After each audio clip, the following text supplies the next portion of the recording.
சாத்தான்குளம் தந்தை மகன் கொலை வழக்கில் தூக்கு தண்டனை உறுதி செய்ய கோரிய வழக்கில் 2020 ஜூன் 19ஆம் தேதி ஜெயராஜ் அவரது மகன் பினிக்ஸ் காவல்துறையினரால் அடித்து கொலை செய்யப்பட்ட விவகாரம் தொடர்பாக சாத்தான்குளம் தூக்கு தண்டனையை உறுதி செய்ய கோரிய மனு.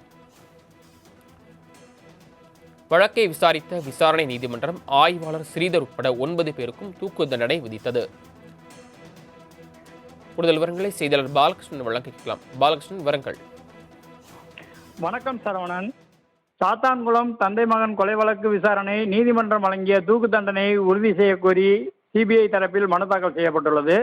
குற்றவாளிகள் அனைவருக்கும் ஜூன் 1ஆம் தேதிக்குள் மேல்முறையீட்டு மனு தாக்கல் செய்ய வேண்டும் என நீதிபதிகள் உத்தரவில் தெரிவித்துள்ளனர். ஜூன் 4ஆம் தேதி முதல் வழக்கின் முக்கியத்துவம் கருதி வழக்கு தினந்தோறும் விசாரணை நடத்தப்படும் என நீதிபதிகள் உத்தரவு பிறப்பித்தனர்.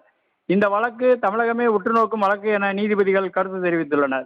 வழக்கில் மேல்முறையீடு செய்ய 15 நாள் சிறையிலிருந்து விடுப்பு வழங்க பரோல் வழங்க கோரி முதல் குற்றவாளியான ஸ்ரீதரின் கோரிக்கையை நிராகரித்து உயர்நீதிமன்ற மதுரை கிளை உத்தரவு பிறப்பித்துள்ளது.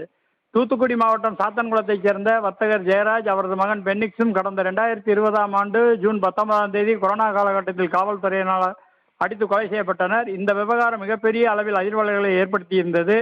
இந்த வழக்கு மத்திய புலனாய்வுத்துறையின் சிபிஐ வசம் ஒப்படைக்கப்பட்டது. இதில் குற்றம் சாட்டப்பட்ட முதல் நபராக சாத்தான்குளம் காவல் நிலைய ஆய்வாளர் ஸ்ரீதர் இடம்பெற்றார். மேலும் உதவி ஆய்வாளர்கள் பாலகிருஷ்ணன், ரகு கணேஷ், தலைமை காவலர் முருகன், காவலர்கள் சாமத்துறை, முத்துராஜா, செல்லத்துறை, தாமஸ் பிரான்சிஸ், வெயில்முத்து, பால்துறை ஆகியோர் மீது குற்றம் சாட்டப்பட்டது. இந்த வழக்கின் விசாரணை முடிவடைந்து குற்றம் சாட்டப்பட்ட ஆய்வாளர் ஸ்ரீதர் உட்பட 9 பேருக்கும் தூக்கு தண்டனை வழங்கி உத்தரவிட்டார். இந்த நிலையில் மாவட்ட நீதிமன்றம் வழங்கிய தூக்கு தண்டனையை உறுதிப்படுத்த கோரி தமிழக அரசு மற்றும் சிபிஐ தரப்பில் உயர்நீதிமன்ற மதுரை கிளையில் மனு தாக்கல் செய்யப்பட்டது. இந்த நிலையில் இந்த மனு நீதிபதிகள் ஆனந்த் வெங்கடேஷ், ராமகிருஷ்ணன் அமர்வில் விசாரணைக்கு வந்தபோது 9 பேரும் சிறையில் இருந்தவாறே காணொலி வாயிலாக ஆஜராகினர். அப்போது நீதிபதிகள் குற்றவாளிகள் 9 பேரும் தனித்தனியாக அழைத்து வழக்கு வாதாடுவதற்கு வழக்கறிஞர்களை நியமித்து விட்டீர்களா என கேள்வி எழுப்பினர். அடுத்த முறை விசாரணைக்கு வரும்போது வழக்கறிஞர்கள் நியமித்து விடுவதாக கூறினார்.